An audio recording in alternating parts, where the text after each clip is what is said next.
Realizing your own mortality, for me, just feels like a very powerful way to understand what really matters in life. Steve Jobs said it, Gary Vaynerchuk said it a lot. Really realizing that you are going to die someday, I think really helped me. It really, really helped me.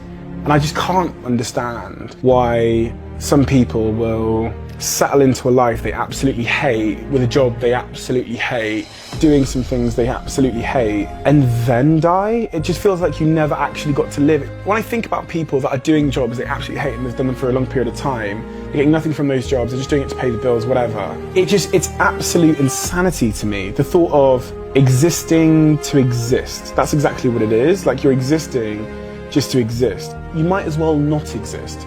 Just keeping it facts. What's your purpose then? To produce a life, to have babies? Like, you know, and then hope that your babies get to live because you didn't? That's never made sense to me, why people would want, you know, we've all got this period of, you know, let's say 50 years.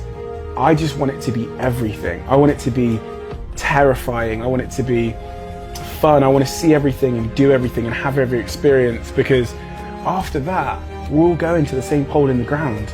All of us. But some people want to use their 50 years sat in a call center doing something they hate with someone they hate sat next to them and all the stress of it. I'm just thinking, you've got nothing to lose. We're fortunate in this country where if we roll the dice and we go to the bottom, there is a support system. The government will look after you.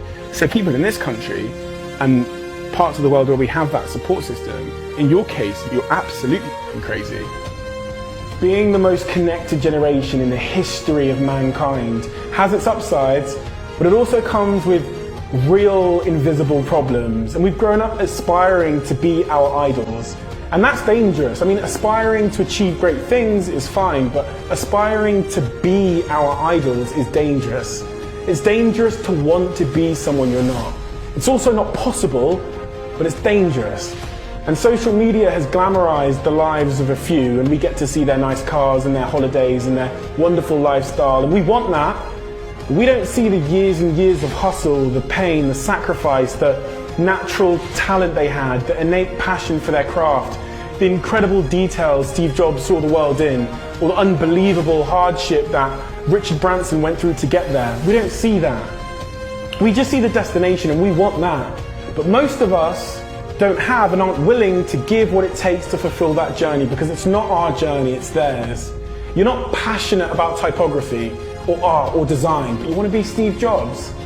You're not Steve Jobs, you're you. We are the generation that has confused admiration with aspiration, and we'll never find our own happiness until we accept that we can't have anyone else's life but our own. And if we realize this and focus on our own, then our life will be more than enough. You know, young men want to be Mark Zuckerberg because they admire him. But the crazy irony is we admire him because his life was unlike others. He didn't try to be like others. So if you want to be Mark Zuckerberg, it's time to stop trying to be Mark Zuckerberg, because you'll never achieve your personal greatness. Our idols did not follow in the footsteps of their heroes. There was no Bill Gates for Bill Gates to emulate. He had to carve out his own path to find his own greatness. Each of our idols have uniqueness as their power. They have the conviction to disagree, the confidence to persevere, and the braveness to go against the status quo instead of embracing it. You know, we celebrate their individuality and their lack of conformity, and the audacity of their strong beliefs that black was equal to white, or their vision for a pocket computer, or a more connected world, or a driverless car, or a personal spaceship that could go to Mars. These ideas could only come from people who did not follow in the footsteps of others. So my advice to my generation is, don't aspire to be your hero. Stop trying to mimic what you see them doing. Strive to be yourself. Visionaries are not to be imitated, they are to be admired. Trying to be someone else is a surefire way of becoming nobody at all. The only great person you can become is the greatest version of yourself, because all the other great people are already taken. And the funny thing is, once you become the greatest version of yourself, people will see your life